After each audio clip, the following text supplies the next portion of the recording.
And I just wanted to give you credit. Mouse, stand up for 1 second. This is John Mouse. He's my editor from New York.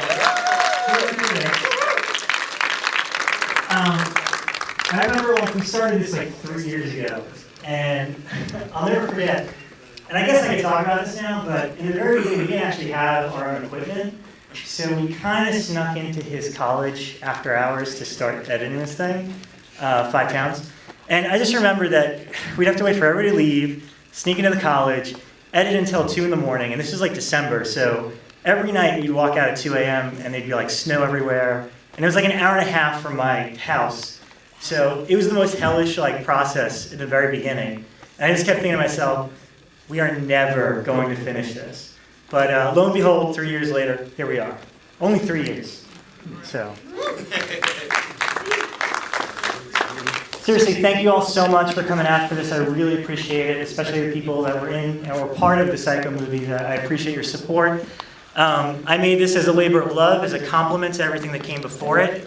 So, you know, it's not the end-all Psycho documentary for the first movie. That all that material exists. So I used kind of the bullet points of that and used that as a launching pad to the sequels, which I thought for years were overlooked and deserved far more credit. So hopefully, if it makes you want to go see all the other Psycho movies, then I did my job. But thank you so much for coming out. I really appreciate it.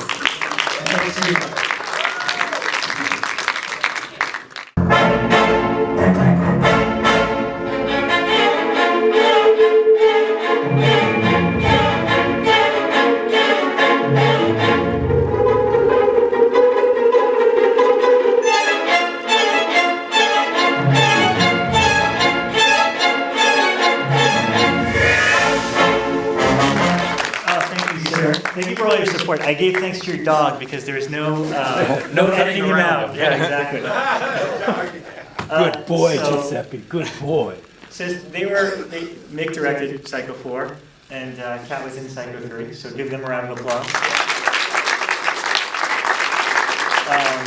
And I imagine you want to talk to them over me. So let me just ask them what they thought first. Now that you're on the spot. This piece of shit? Yeah. No. Did you learn anything that you didn't know before? Absolutely. I learned a lot about this. I learned not to be jocular about something when everybody else is taking it dead seriously.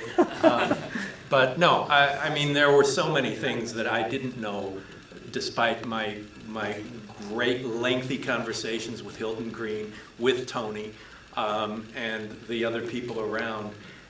You can't get the insight from everybody else that you did with, you know, years of digging and putting it together. So it's a great compliment to you and a great education for me. So thank you.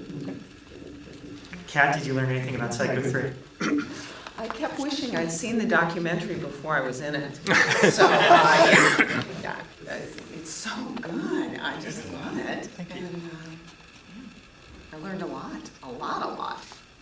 Well, what was fun about it was actually Katt was one of the few interviews that I think happened like so abruptly. Mick, the way it all started out was that Richard Franklin was the director of Psycho 2, and I contacted him via email, and I told him, hey, I'm this kid from New York, and I want to do a Psycho doc.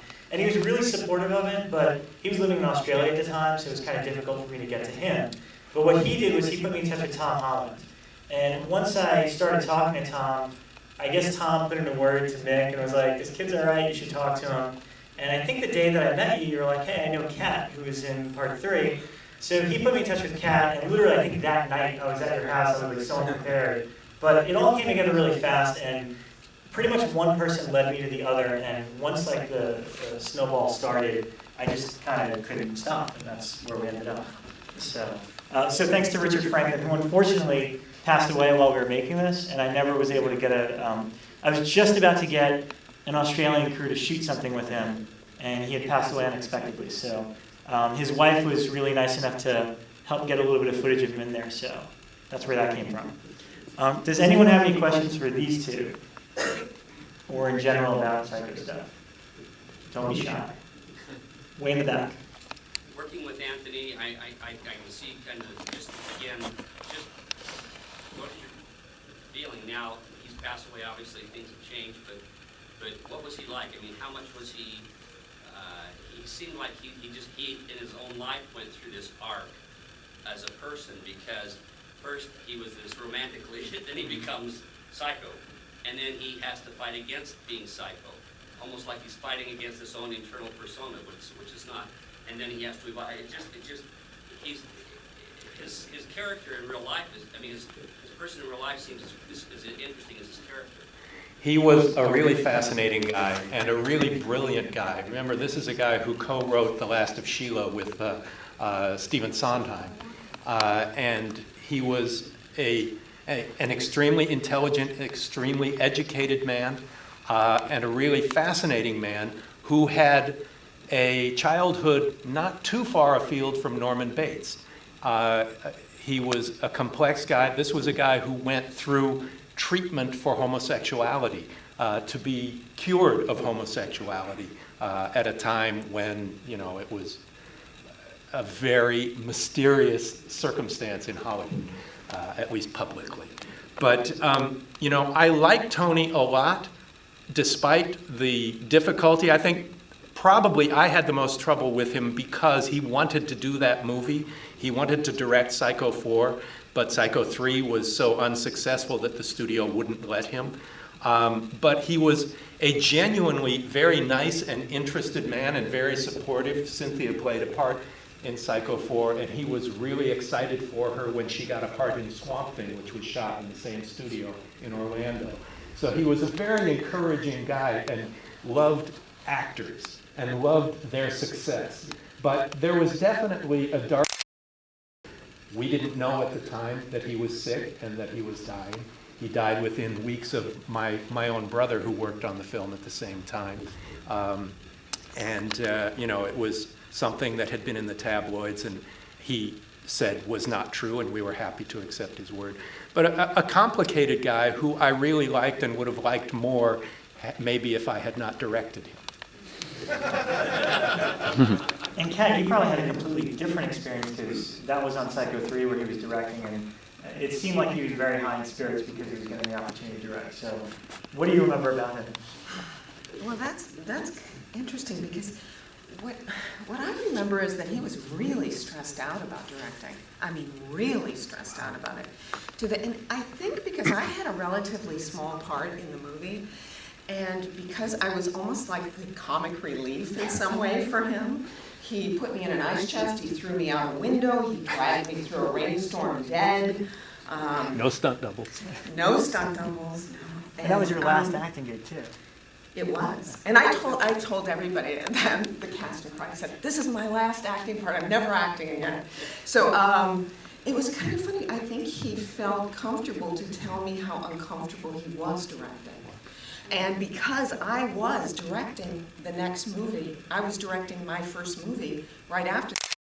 I talked to him a lot about directing, and I kept bothering Bruce about shots and what he was doing, because I wanted to learn, and I was really trying to learn while I was on the set. And Bruce Surtees is there shooting it, so you want to learn as much as you can from him and from Anthony, so I was always constantly asking him. And there was a time when he said, I don't ever want to direct again. And he goes, I said, do you think that would you direct another sequel? Would you do it? And he was like, I don't think so. and I was saying, you know, oh, okay, I guess, is this how I'm going to feel? You know, like when I'm directing, I'm going to be like suicidal by the end. But, you know, he just said he would have to really think about it hard before he ever directed another movie. Yeah. So. Yes, and I'm certain that I was the one he was talking to like that, because I was in and out, you know, and I was asking all these really detailed questions. So it's like, she's going to be gone. We're not going to have to worry about her. It was a small part. I'm so surprised I'm standing here, I got to tell you. This much later, and with such a small part, but what an incredible thing. What an incredible thing. Wow, filmmaking is amazing.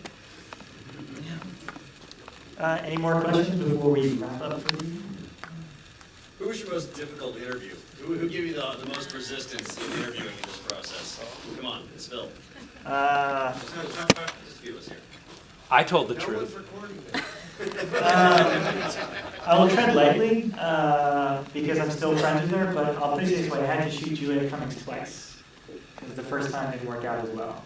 And then I showed her footage, and then once she saw what it was looking like, then she agreed to do another interview. And now we're friends, so everything's fine. But I'll put it to you that way. Everyone was tough to get to. Who's the most difficult? Robert Galluzzo, who unfortunately could not be here today because he's apparently out of town and he's kind of up there in age, so I'm a little nervous about asking him to do anything. But I harassed his manager for about 10 months before they finally agreed to let me meet with Galluzzo. And I was living in New York at the time, and they were just like, all right, you have one chance to go meet him in Martha's Vineyard, which I didn't realize was like 6-hour drive away. I was like, yeah, I'll do it tomorrow. So I drove to take a bus, to take a ferry, because I didn't realize Martha's Vineyard was an island at the time. So I was like, whoa, we got to take a ferry? Great. So I took every form of public transportation. When we got to the island, I had to call a freaking cab to get to his house. And then when we finally got there, him and his wife were so sweet. And they were just like, you know we have a place in New York. Why'd you come out to Martha's Vineyard? And I'm like, because your manager didn't tell me you were going to be in New York. So that was the hardest one physically. Anything else? Spooky Dan. So you have all this, I watched you film a lot of this, and you have a bazillion hours of footage. Is all that on the DVD? Most of it. I handed in like 5 or 6 hours worth of features and we cut it down to 3. But I'll probably put it all online eventually, whatever didn't make it on there. By the way, Spooky Dan let me pretty much sleep on his couch every time I came out to make this. Because I just moved here like a year ago. But in the beginning, he was the one that was putting out every single time and sitting on some of my production cards. So, right here, sir. Did you intentionally leave out the Psycho remake, or was that something that you thought about covering and decided not to? I did think about it, and my initial intention was to include the Psycho remake and do the whole, like, make it all encompassing. But what happened was, as I was editing it, like, it's strangely. You always have a blueprint of what you want it to be, but then when you put it together, it kind of morphs into something else. And while we were making it and editing it, it just became about Anthony Perkins playing Norman Bates and kind of coming to terms with that. So it would have been awkward to just go from Psycho 4 to the remake back to Anthony Perkins coming to terms with it. So early on, and we didn't get anybody, I tried for Gus Van Sant, who politely declined. Although I thought it would have been great to talk to him 10 years later about it. And I figured, like, I know most horror fans are really, like, insane about details. I feel like this is the one thing that people are like, I can't believe they left out the remake.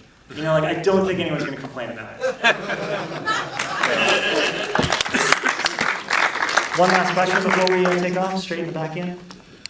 If there's one thing you can tell us as a filmmaker or somebody who loves film, and what would, from your overall experience with making the film, with Tony, with everything, what would be that one thing that you could distill maybe to give us help of making a great film or being involved in that process? This is for all three of us? What's the one thing? All three of you. That's a tough one. Do you have an answer?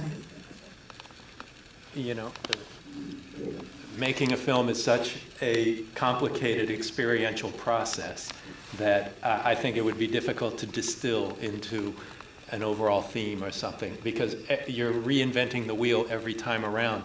But basically, you know, it's telling a story. Despite whatever theatrical or technical tools are at your command, it's distilling the story and figuring out what that story is and through whose perspective you're telling.